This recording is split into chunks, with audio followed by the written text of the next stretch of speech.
Lavorare con immobili di lusso non è per tutti, nel senso che come per qualsiasi settore, il commerciale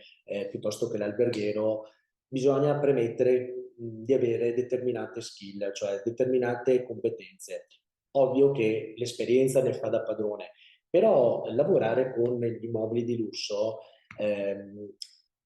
la premessa fondamentale è quello di conoscere le lingue, avere ovviamente una capacità anche dialettica, ma anche di organizzazione, perché ricordiamoci che vendere immobili di lusso è vendere un'esperienza, quindi è dall'accoglienza del cliente in tutte le fasi ovviamente della trattativa e poi la chiusura finale.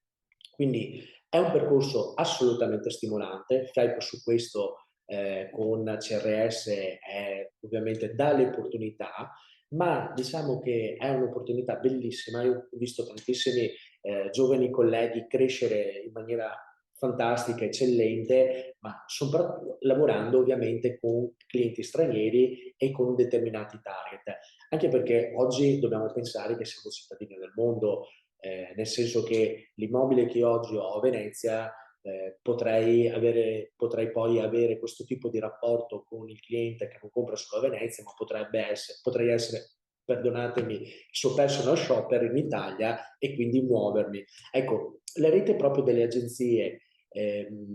riferite a quel determinato target, cioè gli immobili di lusso, probabilmente va creata, va pensata, proprio perché nel momento in cui il cliente arriva qui, e il cliente straniero non è un cliente che come, perdonatemi, magari il classico cliente italiano va per agenzie. Il cliente straniero vuole il suo personale agente immobiliare, vuole il suo personale investitore, si affida a lui, dà quelle che sono le caratteristiche per lui necessarie per poter vivere bene in quella posto o investire bene in quella località, però delega. Quindi su questo ovviamente non possiamo essere pressopochisti o superficiali, dobbiamo essere assolutamente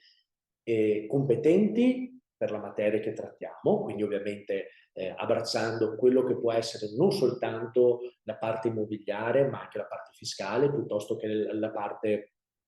giurisprudenziale, piuttosto che la parte legale, perché fare un contratto con un cliente straniero non è per tutti e non è da tutti. Facciamo un banale esempio, il contratto bisogna trovare anche il notaio che lo scriva in doppia lingua o nel caso trovare l'interprete che mi segua nelle classiche fasi della trattativa. Però questo non è impossibile perché per esempio in Venezia noi abbiamo già la rete costituita tra professionisti, quindi si tratta di accedere ad un mondo ovviamente che è molto particolare, molto settoriale, ma anche molto soddisfacente a livello professionale. Ecco, è una sfida, sicuramente non è per tutti, perché ovviamente ci vogliono abilità, però se dico, c'è un pizzico di interesse e c'è un pizzico ovviamente anche di volontà di mettersi alla prova, è un bellissimo settore su cui avventurarsi.